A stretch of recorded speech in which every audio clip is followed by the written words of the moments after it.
आओ। हाँ बेटा, ये कुछ लीग मैचेस की बात कर रहे थे, चलो अगले लीग मैच पे हम भी चलते हैं। आओ। ऐसे 706, ऐसे 706। अब बेटा जैसा कि हमें पता है, ऐसे 706 में दो अलग अलग मुद्दे हैं। Let's go very very selective. ऐसे 706 में पहले ये समझ लेते हैं कि भाई स्टैंडर्ड का नाम क्या है। Emphasis of matter paragraph and other matter paragraph included in independent auditors report. तो हमें पहले तो ये पता होना चाहिए कि भाई एम्फेसिस ऑफ मैटर क्या होता है, और फिर हमें ये पता होना चाहिए कि अदर मैटर क्या होता है। तो सिंपल याद रखना है, एम्फेसिस ऑफ मैटर में जो मैटर ऑडिट रिपोर्ट में ऑलरेडी, जो मैटर फाइनेंशियल स्टेटमेंट में ऑलरेडी डिस्क्लोज्ड है लेकिन यूजर्स के लिए बहुत इंपॉर्टेंट है, तो उसे रीडिस्क्लोज कर रहे हैं ऑडिट रिपोर्ट में। जो मैटर फाइनेंशियल स्टेटमेंट में ऑलरेडी डिस्क्लोज्ड है, that is emphasis of matter paragraph. तो आपसे कोई पूछे एम्फेसिस ऑफ मैटर पैराग्राफ, क्या बोलेंगे? Emphasis of matter paragraph refers to a matter appropriately presented or disclosed in the financial statement that is fundamental to the users. और other matter में क्या है? अदर मैटर में एक ऐसा मैटर आ रहा है जो फाइनेंशियल स्टेटमेंट में डिस्क्लोज नहीं हुआ है, वो या तो ऑडिट से रिलेटेड, देखो फाइनेंशियल स्टेटमेंट में डिस्क्लोज इसीलिए नहीं हुआ क्योंकि या तो वो ऑडिट से रिलेटेड होता है, या ऑडिटर की रिपोर्ट से रिलेटेड होता है, या ऑडिटर की रिस्पॉन्सिबिलिटी से रिलेटेड होता है। तो आप बोलेंगे other matter paragraph includes a matter not disclose in financial statement, not disclosed in financial statement that is related to users understanding of audit, auditor's responsibilities और ऑडिट रिपोर्ट। ठीक है, अब अपन वन बाय वन बात करेंगे। सबसे पहले तो अपने को यह पता होना चाहिए कि emphasis of matter paragraph audit report में कब आएगा। सबसे पहले तो अपने को क्या पता होना चाहिए कि emphasis of matter paragraph audit report में कब आएगा। तो सर देखो सुनो, emphasis of matter paragraph audit report में तब आएगा जब दो कंडीशंस पूरी हो जाएं। तो एक तो आपको ये लर्न करके जाना है, conditions for including emphasis of matter paragraph. तो अपने को पता होना चाहिए कि emphasis of matter paragraph audit report में तब आएगा जब पहली चीज वो की ऑडिट मैटर ना हो एज पर ऐसे 701। बोलो, that matter has not been determined to be a key audit matter, and उस मैटर के ऊपर ऑडिटर को मॉडिफाइड ओपिनियन ना देना हो, not be required to modify the opinion on that matter. तो जिस मैटर पे हमें ओपिनियन मॉडिफाई भी नहीं करना और जो मैटर की ऑडिट मैटर भी नहीं है, वो आप एम्फेसिस ऑफ मैटर पैराग्राफ में दिखा सकते हो। अब इसका ये बहुत इंपॉर्टेंट है, मेरे हिसाब से ये ज्यादा इंपॉर्टेंट है, ये है manner of disclosure. Emphasis of matter paragraph audit report में आएगा कैसे, दिखाने का तरीका क्या है? तो बोलोगे एम्फेसिस ऑफ मैटर पैराग्राफ का ऑडिट रिपोर्ट में सेपरेट सेक्शन आएगा जिसकी हेडिंग बनाई जाएगी एम्फेसिस ऑफ मैटर। अब ये लाइन मैंने, ये आराम से पढ़ेंगे। एम्फेसिस ऑफ मैटर में क्या होता है? क्लियर रेफरेंस देना है, एक तो उस मैटर का जो एम्फेसाइज कर रहे हैं, क्लियर रेफरेंस देना है मतलब वो मैटर अच्छे से बताना है कि क्या मुद्दा है, क्या मैटर है। फिर सबसे इंपॉर्टेंट, फाइनेंशियल स्टेटमेंट की लोकेशन के बारे में बताना है जहां पर वो मैटर पहले से डिस्क्लोज किया गया है। फिर बोल रहा हूं, फाइनेंशियल स्टेटमेंट की लोकेशन के बारे में बताना है जहां पर वो मैटर डिस्क्लोज किया गया है। तो हमें क्या बोलना है?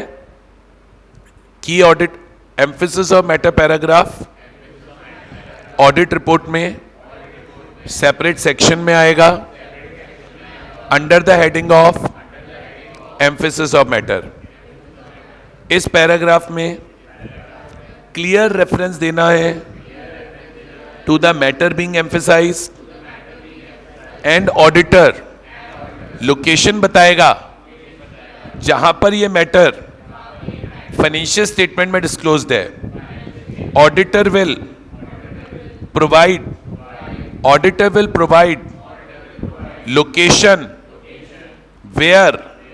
location where matter can be found in financial statement. और सबसे important, auditor emphasis of matter paragraph में पब्लिक की क्लैरिटी के लिए बताएगा कि मैं इस मैटर पे मॉडिफाइड ओपिनियन नहीं दे रहा हूं. Emphasis of matter paragraph indicates that auditor's opinion is not modified in respect of matter emphasized. और emphasis of matter paragraph भी substitute नहीं है कुछ चीजों का, वो same as की audit matter है. It is not a substitute for disclosures to be made in financial statement. It is not a substitute for uncertainty related to going concern. It is not a substitute for modified opinion. तो emphasis of meta paragraph बोलिए, emphasis of meta paragraph, emphasis of meta paragraph, emphasis of meta paragraph is not a substitute for, emphasis meta paragraph is not a substitute for, same as KAM under SA 701. बस ये बातें आपको emphasis of matter में याद रखनी है. तो emphasis of matter का हमने मीनिंग याद करा. एक, वो ऑडिट रिपोर्ट में कब आएगा उसकी कंडीशन याद करो. दो, मैनर ऑफ डिस्क्लोजर. तीन, और एम्फेसिस ऑफ मैटर भी सब्स्टिट्यूट नहीं होता. चार. अब आओ अदर मैटर में. अदर मैटर या तो ऑडिट की रिपोर्ट से रिलेटेड है, या ऑडिटर की रिस्पॉन्सिबिलिटी से रिलेटेड है, या ऑडिट से रिलेटेड है. अब अदर मैटर में दो ही बातें याद रखनी है. पहला तो other matter para audit report में दिखाने की दो कंडीशन है. पहला ये, अदर मैटर पैरा को ऑडिट रिपोर्ट में दिखाना है तो पहली कंडीशन ये, वो मैटर जो हम ऑडिट रिपोर्ट में दिखा रहे हैं वो लॉ या रेगुलेशन के अकॉर्डिंग ऑडिट रिपोर्ट में दिखाना प्रोहिबिटेड ना हो. जो मैटर हम ऑडिट रिपोर्ट में दिखा रहे हैं वो मैटर लॉ या रेगुलेशन के अकॉर्डिंग ऑडिट रिपोर्ट में दिखाना प्रोहिबिटेड ना हो. और दूसरा, अगेन जो मैटर हम अदर मैटर पैराग्राफ में दिखा रहे हैं वो ऐसे 701 के अकॉर्डिंग की ऑडिट मैटर नहीं होना चाहिए. तो बोलिए, conditions for disclosing other matter paragraph, conditions for disclosing other matter paragraph are as under. It is not prohibited by law or regulation and it has not been determined to be a key audit matter. और इसका manner of disclosure बहुत short and simple way में याद रखना है. इसका manner of disclosure एक बहुत शॉर्ट और सिंपल वे में याद रखना है. क्या याद रखना है? Other matter paragraph will be disclose, other matter paragraph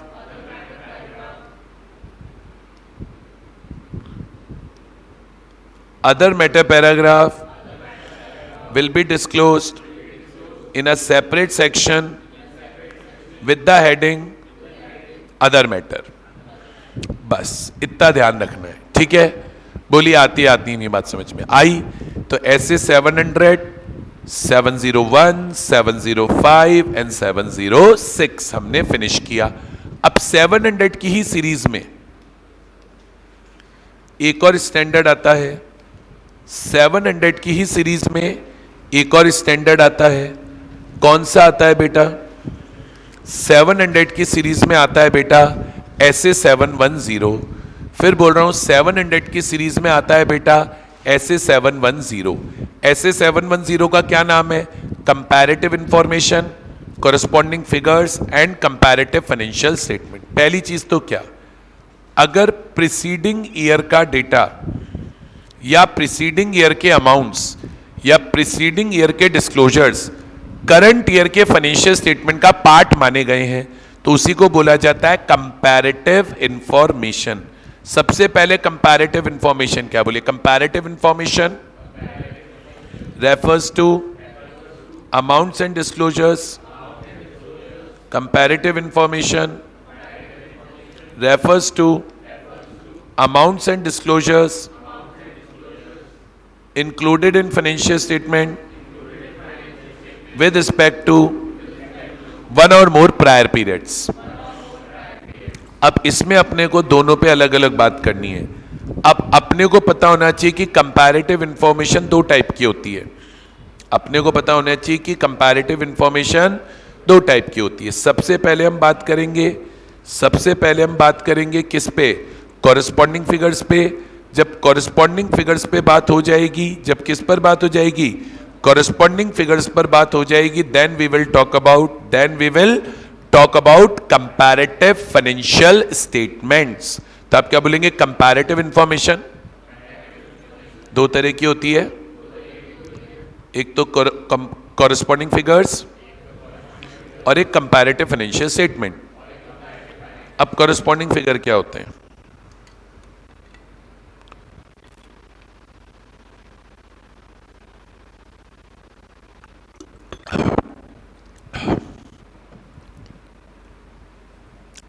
हाँ जी, तो कॉरेस्पॉन्डिंग फिगर क्या होते हैं? अगर लास्ट ईयर के फाइनेंशियल स्टेटमेंट्स या लास्ट ईयर के अमाउंट्स या लास्ट ईयर के डिस्क्लोजर्स करंट ईयर का इंटीग्रल पार्ट है। इंटीग्रल माने मैंडेटरी पार्ट है, यानी हमने लास्ट ईयर का डेटा करंट ईयर के डेटा में इसलिए डाला है क्योंकि लॉ ने बोला था कि लास्ट ईयर का डेटा करंट ईयर के डेटा में डालना मैंडेटरी होता है। तो अपने बोलेंगे कि वो क्या है? कॉरेस्पॉन्डिंग फिगर है। तो क्या है corresponding figure? Corresponding figure refers to corresponding figures refers to comparative information which is integral part of the current period financial statements। ठीक है। अब दूसरी चीज, कॉरेस्पॉन्डिंग फिगर्स में मान लीजिए फाइनेंशियल स्टेटमेंट में 2 साल का डेटा आ रहा है। मैं क्या बोल रहा हूं? कॉरेस्पॉन्डिंग फिगर में मान लीजिए फाइनेंशियल स्टेटमेंट में 2 साल का डेटा आ रहा है, तो क्या ऑडिटर 2 साल पर ओपिनियन देगा? नहीं। आप याद रखेंगे इन case of corresponding figures, in case of corresponding figures, in case of corresponding figures, auditor's opinion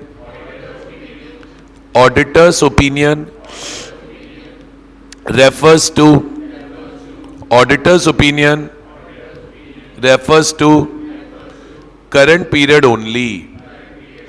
याद रखिए, कॉरेस्पॉन्डिंग फिगर में जो ऑडिटर ओपिनियन देता है वो सिर्फ करंट पीरियड पर देता है। ठीक है, तो फिर बोलेंगे in case of corresponding figures, auditor's opinion refers to current period only. बोलिए आया कि नहीं आया? लेकिन अब अपने को इसके क्या याद रखने पड़ेंगे? हमको इसके याद रखने पड़ेंगे एक्सेप्शंस। क्या याद रखने पड़ेंगे? एक्सेप्शन। अब कुछ एक्सेप्शन केसेस हैं, अब कुछ क्या हैं? एक्सेप्शन केसेस हैं, जहां पे ऑडिटर का ओपिनियन सिर्फ करंट ईयर की बात नहीं करेगा। तो exception cases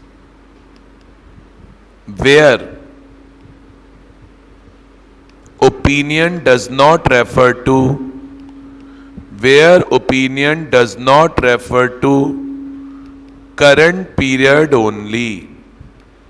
exception cases where opinion does not refer to current period only। तो exception cases में पहला exception तो याद रखना है। मान लीजिए ऑडिटर ने पिछले साल में मॉडिफाइड रिपोर्ट दी थी।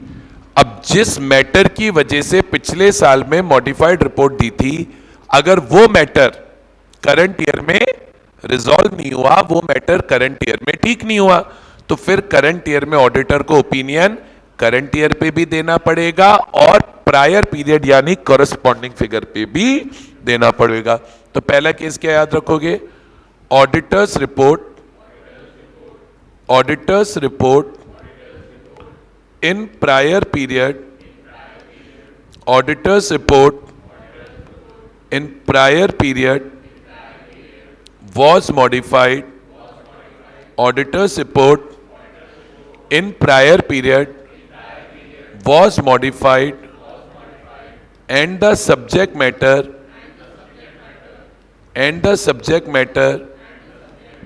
which gave rise to modification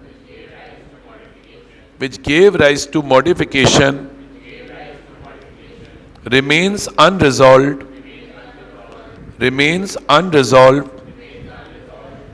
in current period also.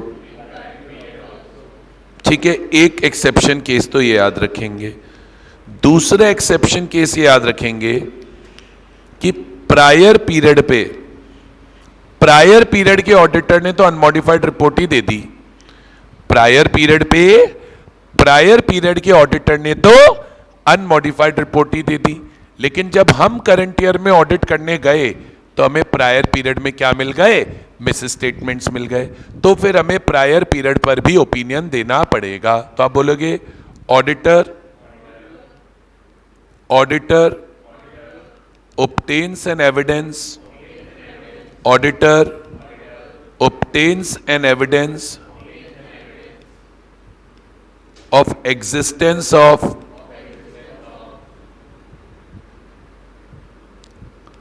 material misstatement in prior period financial statements on which unmodified report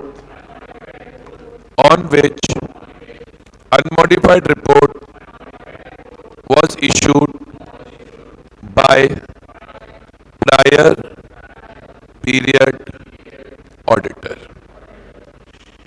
clear है?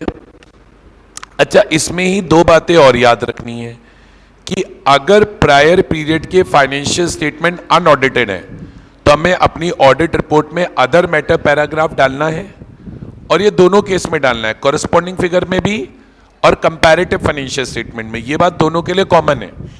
अगर प्रायर पीरियड के फाइनेंशियल स्टेटमेंट अनऑडिटेड हैं तो हमें एक तो ऑडिट रिपोर्ट में अदर मैटर पैरा में बताना पड़ेगा, अदर मैटर पैराग्राफ में बताना पड़ेगा कि प्रायर पीरियड के फाइनेंशियल स्टेटमेंट अनऑडिटेड है, और यह भी बताना पड़ेगा कि इससे ऑडिटर की रिस्पॉन्सिबिलिटी रिलीव या रिड्यूस नहीं हो रही है। तो क्या ध्यान रखना है अपने को? क्या ध्यान रखना है? अगर प्रायर पीरियड के फाइनेंशियल स्टेटमेंट क्या है? अनऑडिटेड है। क्या है? अनऑडिटेड है। तो अपने को क्या याद रखना है? अपने को क्या याद रखना है? यहां लिख देते हैं। अपने को क्या याद रखना है? और ये दोनों के लिए है, मैं पहले ही बोल रहा हूं, ये बात दोनों के लिए है। कौन सी बात दोनों के लिए है? जो मैं आपको बता रहा हूं अभी। एक तो क्या कि अगर prior period financial statements are unaudited, तो लॉ बोला अगर prior period financial statement unaudited है तो आप अपनी ऑडिट रिपोर्ट में क्या डालना? OMP, other matter para, SA 706 के अकॉर्डिंग। और उसमें दो बातें बताना कि एक तो प्रायर पीरियड इज अनऑडिटेड, एक तो ये बता देना कि भाई वो अनऑडिटेड है, और एक ये बता देना does not relieve auditor of his responsibilities. बोले उससे ऑडिटर की रिस्पॉन्सिबिलिटीज कम नहीं हो रही हैं। Does not relieve auditor of his responsibilities. और अगर prior period financial statements audited bye कोई अदर पर्सन है, ऑडिटेड बाय प्रेडिसेसर ऑडिटर है, तो भी आपको अपनी ऑडिट रिपोर्ट में अदर मैटर पैरा डालना है ऐसे 706 के अकॉर्डिंग। और अदर मैटर पैरा में तीन चीजें बतानी है। क्या बतानी है? तीन चीजें बतानी है। क्या क्या तीन चीजें बतानी है? आपको तीन चीजें बतानी है। कितनी चीजें बतानी है बेटा? तीन। क्या क्या तीन चीजें आप बताओगे? सबसे पहला तो यही बताओगे कि ऑडिटेड बाय अनदर पर्सन है, भले ऑडिट किसी और ने करी है। दूसरा, उसका टाइप ऑफ ओपिनियन बताओगे कि भाई उसने ओपिनियन क्या दिया था पिछले साल, मॉडिफाइड अनमॉडिफाइड जो भी, और उसकी ऑडिट रिपोर्ट की डेट बताओगे। क्लियर है? ये सारी बातें आपको किस में याद रखनी है? कॉरेस्पॉन्डिंग फिगर में। अच्छा, अब आओ comparative financial statement. Comparative financial statement का थीम क्या है? कंपैरेटिव फाइनेंशियल स्टेटमेंट ये बोलते हैं कि लास्ट ईयर का डेटा डालना मैंडेटरी नहीं है। कंपैरेटिव फाइनेंशियल स्टेटमेंट क्या बोलते हैं कि लास्ट ईयर का डेटा डालना मैंडेटरी नहीं है। बोले हमने तो लास्ट ईयर का डेटा सिर्फ कंपैरिजन के लिए डाला है। तो अगर आपसे कोई पूछेगा कि कंपैरेटिव फाइनेंशियल स्टेटमेंट को डिफाइन करो, तो आप क्या बोलेंगे? Comparative financial statements refers to comparative information where amounts and disclosures of prior period are included for comparison with current period। अच्छा, अब इसकी खास बात क्या होती है? इसमें ऑडिटर ओपिनियन हर साल पे देता है। इसमें ऑडिटर ओपिनियन हर साल में देता है। आज मान लीजिए कंपैरेटिव फाइनेंशियल स्टेटमेंट में 4 साल का डेटा आ रहा है, तो ऑडिटर ओपिनियन भी पूरे 4 साल के डेटा पे देगा। तो in case of comparative information, auditor's opinion refers to each period for which financial statements are made. In case of comparative information, auditor's opinion refers to each period for which financial statements are made। यहां तक clear है? बहुत बढ़िया, आगे चलते हैं। अब sir इसमें एक बहुत इंपॉर्टेंट पॉइंट आता है। मान लीजिए प्रायर पीरियड पे, कंपैरेटिव फाइनेंशियल स्टेटमेंट्स के लिए बता रहा हूं, मान लीजिए प्रायर पीरियड पे जो हमने ओपिनियन दिया और प्रायर पीरियड पे जो प्रीवियस ऑडिटर ने ओपिनियन दिया होगा, बोले अगर उस ओपिनियन में डिफरेंसेस आ गए तो उनके डिफरेंसेस के रीजंस आपको अदर मैटर पैराग्राफ में बताने पड़ेंगे। उनके डिफरेंसेस के रीजंस आपको अदर मैटर पैरा में बताने पड़ेंगे। लॉ बोला where there is difference opinion between current auditor and previous auditor, then auditor will state the same in other matter paragraph along with reasons। Let me write it for you. ज्यादा easy language में लिख दूंगा मैं यहां से।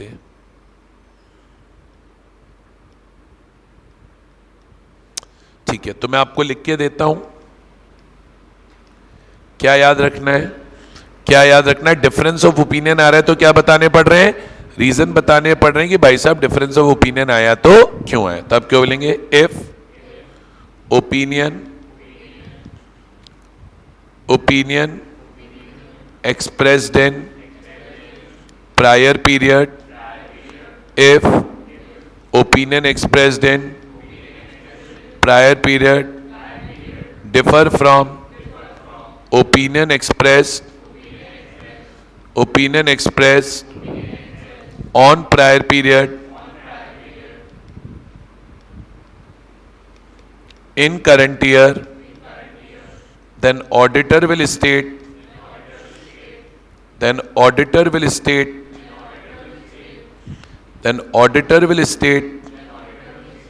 reasons for the same।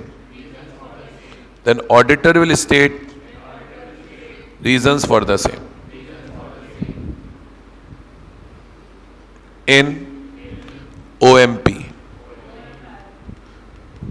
हो गया other matter paragraph. Done. अच्छा, अब आखिरी पॉइंट आता है स्टैंडर्ड का। भाई मेन पॉइंट तो हो गए स्टैंडर्ड के, अब आखिरी पॉइंट आता है। देखो मैंने एकदम छोटा कर दिया, इतनी भी समरी नहीं करनी, सिर्फ जो मैंने हाईलाइट किया वो और जो मैंने लिखा वो। पर एक बात करनी है कि भाई जो कॉरेस्पॉन्डिंग फिगर भी हैं, चाहे कंपैरेटिव फाइनेंशियल स्टेटमेंट भी है, यानी जो पिछले साल का डेटा है उसको चेक करने के लिए आपको ऑडिट प्रोसीजर्स क्या क्या लगाने। तो इसमें मेन ये पिंक कलर में 1 2 3 4 5 बॉक्सेस हैं जो आपको बहुत अच्छे से आने चाहिए। ऑडिट प्रोसीजर्स क्या लगाने हैं, ये मेरे हिसाब से ज्यादा इंपॉर्टेंट टॉपिक है इस स्टैंडर्ड का in comparison to anything else. फिर बोल रहा हूं ऑडिट प्रोसीजर क्या लगाने हैं, मेरे हिसाब से ये स्टैंडर्ड का ज्यादा इंपॉर्टेंट टॉपिक है in comparison to anything else. सबसे पहले तो आपको ये देखना है कि जो अकाउंटिंग पॉलिसीज लास्ट ईयर में लगाई गई, क्या वही अकाउंटिंग पॉलिसीज करंट ईयर में कंसिस्टेंटली अप्लाइड हुई हैं, whether accounting policies are consistent with prior period. दूसरा ऑडिटर को देखना है, auditor will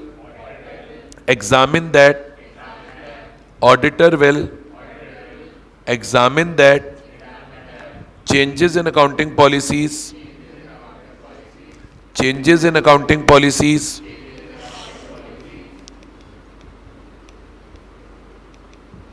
are appropriately disclosed. Changes in accounting policies are appropriately disclosed. एक पॉइंट आप इसमें लिख सकते हो, ऑडिटर विल एग्जामिन दैट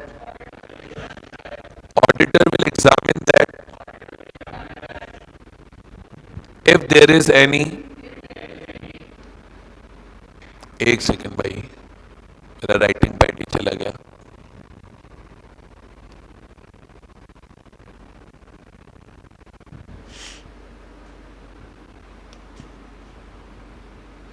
ठीक है, अब बोलो, ऑडिटर विल एग्जामिन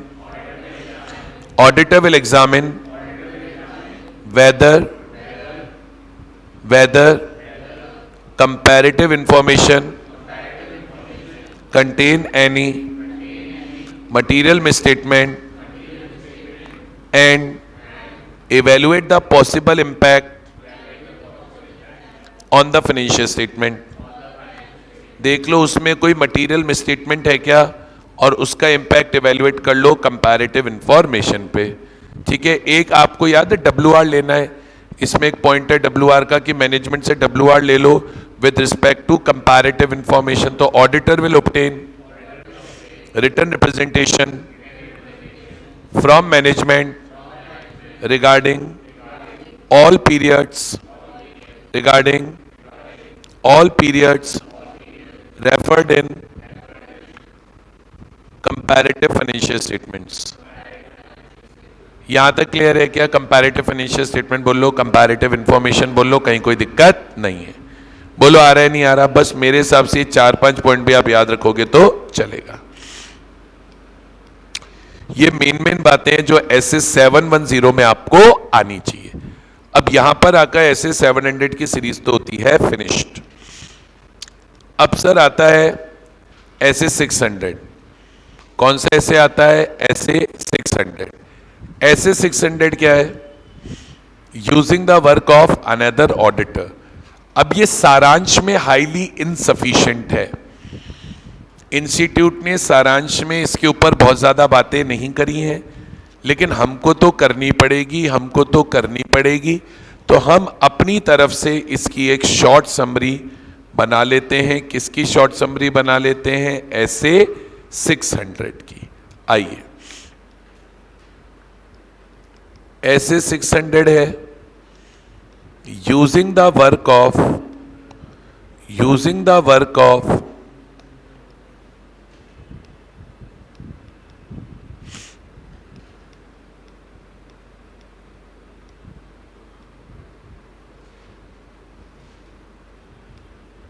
आइए, हाँ जी, तो SS 600 है using the work of another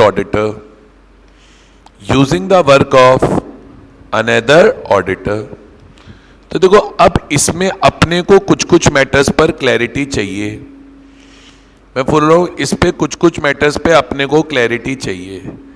सबसे पहले तो अपने को यहां पे कुछ डेफिनेशंस पता होनी चाहिए। देखो रूल क्या है, एक पेरेंट एंटिटी है, उसकी सब्सिडरी है, उसका एसोसिएट है, उसका जॉइंट वेंचर है, उसकी कोई ब्रांच है। अब सवाल ये उठा कि जो पेरेंट एंटिटी का ऑडिटर है वो सब्सिडरी, एसोसिएट या जॉइंट वेंचर की ऑडिट या ब्रांच की ऑडिट खुद से करे, या फिर वो जो उनके रिस्पेक्टिव ऑडिटर्स हैं जिनको हम अनदर ऑडिटर बोलेंगे उनके वर्क को यूज कर ले। तो यहां पे सबसे इंपॉर्टेंट डेफिनेशन बन जाती है सबसे पहले तो कंपोनेंट की। कंपोनेंट क्या है? डिवीजन, ब्रांच, सब्सिडरी, एसोसिएट, जिसका डेटा पेरेंट एंटिटी के डेटा में इंक्लूड होना है। तो व्हाट इज अ कंपोनेंट? बोलिए। Component refers to division, branch, division, branch, subsidiary, associate, et cetera, whose financial information is included in financial information of parent entity। ठीक है, सबसे पहले तो कंपोनेंट। अब सिंपल याद होना चाहिए, जो कंपोनेंट का ऑडिटर है वो कहलाएगा अदर ऑडिटर। कंपोनेंट का जो ऑडिटर है वो कहलाएगा अदर ऑडिटर। अदर ऑडिटर ओए बोल लो, अनदर ऑडिटर ए बोल लो, एक ही बात है, कोई दिक्कत नहीं है। तो दूसरी डेफिनेशन आनी चाहिए अदर ऑडिटर की। बोलो। It refers to the auditor of component. बोले जो अदर ऑडिटर है वो किसका ऑडिटर है? कंपोनेंट का ऑडिटर है। उसके बाद आपको पता होना चाहिए प्रिंसिपल ऑडिटर। अब स्टैंडर्ड इस बारे में कि प्रिंसिपल ऑडिटर अदर ऑडिटर के वर्क को यूज करेगा क्या, और प्रिंसिपल ऑडिटर किसको बोला जा रहा है? मेन ऑडिटर को बोला जा रहा है। प्रिंसिपल ऑडिटर किसको बोला जा रहा है? मेन ऑडिटर को। तो आप बोलेंगे principal auditor refers to auditor of parent entity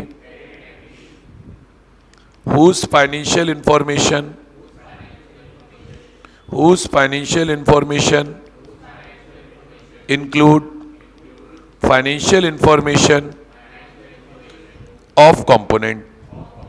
clear है? और अगर आपको ज़्यादा याद नहीं रह रहा है तो अपने मन में एक फ्लो तो याद रख ही सकते हो कि आज अगर एक कंपनी ए लिमिटेड है और ए लिमिटेड की बी लिमिटेड, सी लिमिटेड या D limited subsidiary company, associate company या जॉइंट वेंचर है, तो जो ए लिमिटेड का ऑडिटर है वो प्रिंसिपल ऑडिटर है, जो बी, सी और डी लिमिटेड है वो यहाँ पर कंपोनेंट है, और इनके जो ऑडिटर्स हैं, इनके जो रिस्पेक्टिव ऑडिटर्स हैं उन्हीं को अदर ऑडिटर कहा जा रहा है। क्लियर है? ये क्लियर होने के बाद तो कोई दिक्कत ही नहीं है। उसके बाद स्टैंडर्ड का जो अगला इशू आता है वो आता है कि भाई प्रिंसिपल ऑडिटर को क्या राइट्स मिलेंगे? Rights of principal auditor. तो देखो, प्रिंसिपल ऑडिटर को अगर लॉ अलाउ करेगा, जैसे कंपनीज एक्ट तो करता ही है। अच्छा, अब इसमें आपको कंपनीज एक्ट का सेक्शन 143 का सबसेक्शन 8 भी लर्न करके जाना होगा, ठीक है, जो चैप्टर नंबर 10 में है। अच्छा, अब अगर लॉ अलाउ करता है तो प्रिंसिपल ऑडिटर कंपोनेंट को विजिट कर सकता है और कंपोनेंट में बुक्स जो रखी हुई है उनको एग्जामिन कर सकता है। Plus principal auditor another auditor के वर्क पे भी रिलाय कर सकता है अगर उसको लगता है कि अनदर ऑडिटर का वर्क एडिक्वेट है। तो पीए के दो राइट हो गए। बोलो। If law permits principal auditor can visit component, principal auditor can visit component and examine accounts of component। ये तो है ही। Plus principal auditor is entitled to rely on work of other auditor if it is adequate। उसका work अगर adequate है तो आप उसके वर्क पे रिलाई भी कर सकते हो। सही बात है। अब मेन है कि प्रिंसिपल ऑडिटर अगर अदर ऑडिटर के वर्क को यूज करना चाहता है तो वो क्या प्रोसीजर्स लगाएगा। प्रिंसिपल ऑडिटर अगर अदर ऑडिटर के वर्क को यूज करना चाहता है तो वो क्या प्रोसीजर्स लगाएगा। तो एक टॉपिक आता है प्रोसीजर्स ऑफ प्रिंसिपल ऑडिटर, कि भैया अगर प्रिंसिपल ऑडिटर अदर ऑडिटर के वर्क को यूज करना चाहता है तो वो क्या प्रोसीजर्स लगाएगा साहब।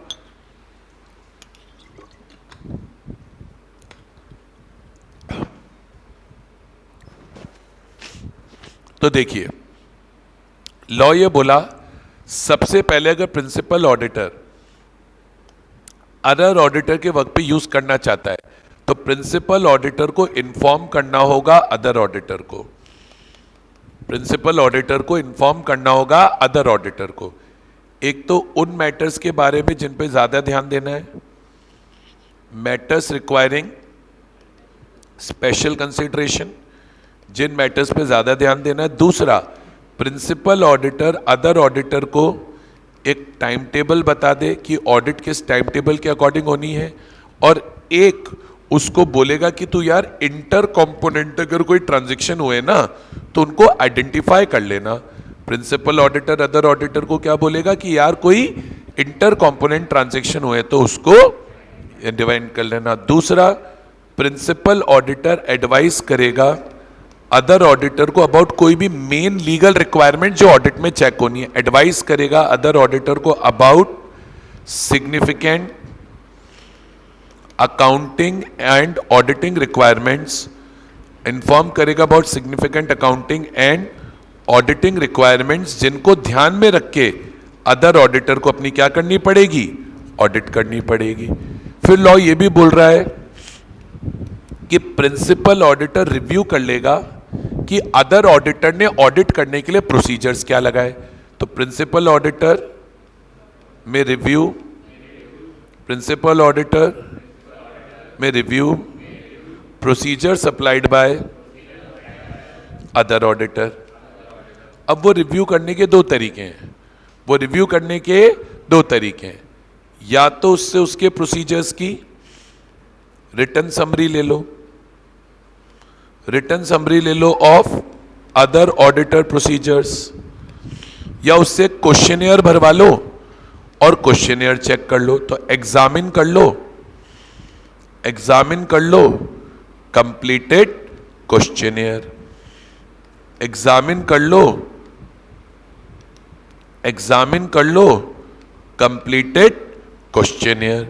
ठीक है। अब लॉ बोला अगर प्रिंसिपल ऑडिटर को नीड लगती है तो वो दो चीजें और कर ले। प्रिंसिपल ऑडिटर में विजिट अदर ऑडिटर, और एक चीज और बोल रहा है principal auditor will evaluate, evaluate कर लेनी चाहिए एक बार क्या, प्रोफेशनल कॉम्पिटेंस, कि वो काबिल बंदा भी है कि नहीं है। प्रोफेशनल कॉम्पिटेंस इवेल्युएट कर लीजिए ऑफ अदर ऑडिटर। बोले ये सब करने के बाद अगर आपको लगता है कि उसका वर्क यूज करना है तो करिए, वरना मत करिए। बोलो आया। बस यही स्टैंडर्ड है। तो कोई बहुत ज्यादा तो स्टैंडर्ड के अंदर चीजें हैं नहीं, अगर हम इतनी इतनी बातें भी याद रखते हैं तो अपना काम बन जाएगा। अब इस चैप्टर का मेरे हिसाब से आखिरी स्टैंडर्ड आ गया। आज अगर हमने ये भी कर लिया तो ये तो हमारा बहुत बड़ा अचीवमेंट है साहब। इस चैप्टर में कितने सारे स्टैंडर्ड है, 7 स्टैंडर्ड्स हैं। आज अगर हम पेपर में ये चैप्टर जल्दी कर पाते हैं, एक चैप्टर 9 जल्दी कर पाते हैं, और एक हम चैप्टर 3 और 4 जल्दी कर पाते हैं, तो हमारा आधा काम तो वैसे ही हो जाएगा। होएगा कि नहीं होएगा? बिल्कुल होएगा सर। अच्छा आइए अब आते हैं ऐसे 299 पर। अब देखो ऐसे 299 में जॉइंट ऑडिट के एडवांटेज हैं, डिसएडवांटेज हैं, फिर ऐसे 299 में कुछ और चीजें। देखो मैं आपको बताऊं, ऐसे 299 में बेसिक करने वाले, ऐसे 299 में बेसिक करने वाले 4-5 मैटर्स हैं। अगेन यहां पे जो समरी बनी हुई है मैं इससे सेटिस्फाइड नहीं हूं, मेरे अकॉर्डिंग ये थोड़ी इनसफिशिएंट है। तो मैं इस समरी का आपको एक चार्ट देता हूं, मैं इस समरी का आपको एक चार्ट देता हूं, और इसके बाद कारों की समरी मैंने ऑलरेडी दी हुई है, तो अपना चैप्टर वाइंड अप हो गया ना यार, अपना चैप्टर वाइंड अप हो गया ना यार। फटाफट आओ। कारो की समरी दी है नहीं दी है मैंने आपको? और मैंने आपको, क्योंकि मेरे को पता है कारो टफ पड़ता है, ऐसा तो नहीं है मुझे नहीं पता, मैं आज तो नहीं पैदा हुआ, तो क्योंकि मुझे पता है कि कारो टफ पड़ता है, तो हमने उसकी समरी को पहले ही साथ की साथ कराया और क्लास में साथ में रिवाइज कराया। वो आपको कराया नहीं कराया, समरी करिए अगर कारो आपसे ज्यादा नहीं होता है। होना चाहिए पहली चीज तो, होना ही चाहिए। नहीं होता है तो समरी करिए, छोड़ना नहीं है, अपना फिक्स रूल है, छोड़ना नहीं है, ठीक है। तो ऐसे है 299, ऐसे 299 का पहले तो नाम याद रखिए, joint audit of financial statement. अब देखो जॉइंट ऑडिट की डेफिनेशन तो बड़ी बेसिक है, लिखने की कोई नीड नहीं है। अगर ऑडिट में काम बहुत ज्यादा होता है तो एक से ज्यादा फर्म अपॉइंट की जाती है ऑडिट करने के लिए। एक से ज्यादा फर्म जब ऑडिट करने के लिए अपॉइंट की जाती है तो इससे क्या होती है, pooling of expertise and resources, और उससे ऑडिट करने में आसानी हो जाती है, इसीलिए जॉइंट ऑडिट कराई जाती है। चलो हल्का सा तो लिख ही देते हैं। जॉइंट ऑडिट में क्या होता है, more than one firm is appointed, more than one firm is appointed, leading to pooling together, leading to pooling together of resources। चलो ठीक है सर, ये तो एक बेसिक बात हो गई जो हमने कर ली। अब सबसे पहले शॉर्ट में, ज्यादा नहीं, 3-3, 4-4 पॉइंट अब याद रखो। एक तो जॉइंट ऑडिट के आपसे पूछे यार एडवांटेजेस क्या होने, तो वही यार देखो, बोले जॉइंट ऑडिट कराएंगे तो शेयरिंग ऑफ एक्सपर्टीज हो जाएगा, सबसे पहली चीज तो यही बताओ। फिर ये बताए, बोले हम एक दूसरे से क्या कर पाएंगे, म्यूचुअल कंसल्टेशन कर पाएंगे, तो एडवांटेज ऑफ म्यूचुअल कंसल्टेशन मिलेगा। बोले जॉइंट ऑडिट कराएंगे तो लोअर वर्कलोड होगा, बोले हमारे ऊपर वर्कलोड भी कम रहेगा। बोले जॉइंट ऑडिट कराएंगे तो बेटर क्वालिटी ऑफ परफॉर्मेंस आएगा, हमारे काम की क्वालिटी अच्छी आएगी। और एक बोले हम क्या दे पाएंगे, improved service to client, improved service to client. अच्छा, जॉइंट ऑडिट के डिसएडवांटेजेस पर आए तो जॉइंट ऑडिट के